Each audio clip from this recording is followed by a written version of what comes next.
बड़ी खबर आ रही है, आपको बता दें केजरीवाल को ईडी का एक और समन मिला है। शराब घोटाले के मामले में केजरीवाल को यह 9वां समन है और उन्हें 21 मार्च को ईडी ने पूछताछ के लिए एक बार फिर से बुलाया है। बात करेंगे संवाददाता अतुल भाटिया से। अतुल, 9वां समन भेजा है, क्या उम्मीद कर सकते हैं इसमें? क्या वो आ सकते हैं या फिर क्या रास्ता बचता है ईडी के पास? देखिए, अब ये 9वां सम्मन है। 21 मार्च को बुलाया है। के कविता जिस तरीके से ईडी की कस्टडी में है, और के कविता वो शख्स है जिसने साउथ लॉबी को जो है वो नई शराब नीति के अहम किरदारों से मिलवाया, यानी कि आम आदमी पार्टी की टॉप लीडरशिप से मिलवाया, जिनकी अहम जिन्होंने अहम उनकी प्लानिंग थी पूरी नई शराब नीति को बनाने की। तो अभी के कविता जो है वो ईडी की कस्टडी में है। अरविंद केजरीवाल को 21 मार्च को पूछताछ के लिए बुलाया गया है, क्योंकि सबसे इंपॉर्टेंट यहां पर यह है कि जो कल रिमांड पेपर में भी ईडी ने लिखा था कि 100 करोड़ रुपया जो साउथ लॉबी है उससे आम आदमी पार्टी को पहुंचा, और ये पैसा कहां इस्तेमाल हुआ, ये पंजाब और गोवा के इलेक्शन में इस्तेमाल हुआ। तो और कई इंपॉर्टेंट चैट जिसके अंदर के कविता का नाम था, उनको मैडम नाम से जिक्र किया गया था, और बुच्ची बाबू जो उनके सीए रहे हैं उनकी बकायदा ये चैट थी, उस चैट को भी कोर्ट के सामने रखा था। तो अब क्योंकि साउथ लॉबी का जिस तरीके से के कविता की आप तो बता रहे हैं, लेकिन अतुल बताइए, जो 8 समन पे सामने नहीं आए तो 9वें समन में क्या पेश होंगे? देखिए, दो जो शिकायतें ईडी ने कोर्ट के अंदर की थी उसके ऊपर अब उनको जमानत लेनी पड़ी है। कल आपने देखा होगा कि किस तरीके से राउस एवेन्यू कोर्ट से जमानत अरविंद केजरीवाल को लेनी पड़ी थी। तो अब काफी मुश्किल समय है अरविंद केजरीवाल के लिए। लगातार वो जो है वो ईडी के सामने जाने से बच रहे हैं। ऑप्शंस खत्म नहीं हुए ईडी के पास। ईडी अब भी मुख्यमंत्री के आवास पर जाकर या फिर किसी जगह ऐसी जाकर उनसे पूछताछ कर सकती है अगर 9वें समन पर नहीं आएंगे। लेकिन 9वां समन, क्योंकि 9वां समन अब समन की संख्या बढ़ने लगी। आपको याद होगा हेमंत सोरेन, उनको 9 समन के बाद 10वें समन पर जब ईडी गई थी तो उनकी गिरफ्तारी जो है वो उनके घर से सरकारी आवास से की जाती है। तो अब समय काफी ज्यादा नहीं है अरविंद केजरीवाल के पास, उनको ईडी के सामने पेश होना होगा। 9वां समन है।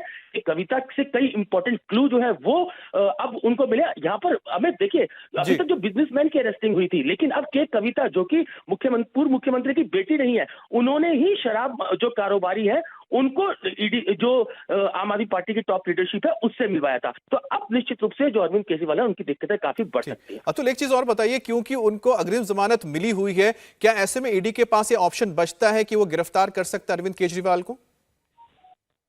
देखिए, अग्रिम जमानत अभी किसी मामले में नहीं मिली है। जो कल जो जमानत दी गई है वो जो ईडी ने 174 आईपीसी के तहत 2 शिकायतें कोर्ट के अंदर दी थी कि अरविंद केजरीवाल लगातार सम्मन देने के बावजूद ईडी के सामने पेश नहीं हो रहे हैं, उस मामले के अंदर उनको जमानत कोर्ट से दी गई है 15,000 रुपए के मुचलके के ऊपर।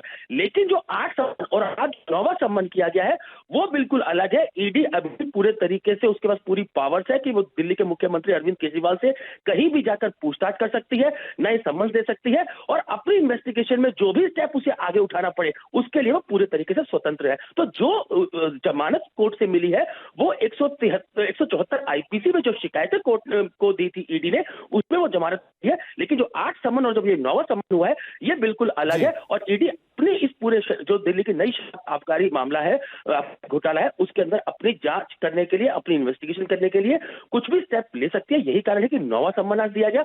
21 मार्च को अरविंद केजरीवाल को बुलाया गया है। अतुल, एक बार फिर से जो वकील हैं अरविंद केजरीवाल की ये बात रख सकते हैं कि पहले आप हमें कागजात दीजिए, उसके बाद हम आपके साथ इस तफ्तीश में शामिल होंगे। जिस तरह से कोर्ट में उन्होंने कहा था कि पहले हम चाहते हैं कि क्या, किस बिना पर, किन डॉक्यूमेंट्स के आधार पर उनको बुलाया जा रहा है, वो पहले हमें दिए जाए।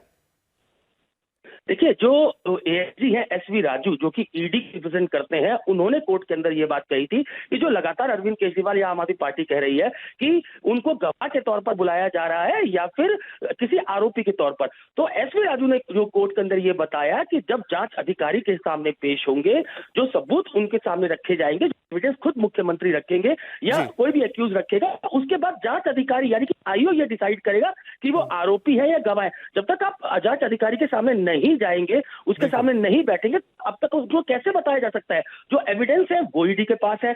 जो दिल्ली के मुख्यमंत्री अरविंद केजरीवाल है वो अलग बातें कर रहे हैं, लेकिन जो एविडेंस, क्योंकि अभी तक ईडी ने वो एविडेंस किसी भी पब्लिक प्लेटफॉर्म पे नहीं रखे हैं जिस अरविंद केजरीवाल के खिलाफ सबूत हो, लेकिन ईडी के बिल्कुल अतुल, जो अहम सबूत जो आप बता रहे हैं उसका मतलब साफ है कि ईडी ने अरविंद केजरीवाल को इस तफ्तीश में शामिल होने के लिए इसलिए बुलाया कि वो उनसे पूछताछ करना चाहते हैं।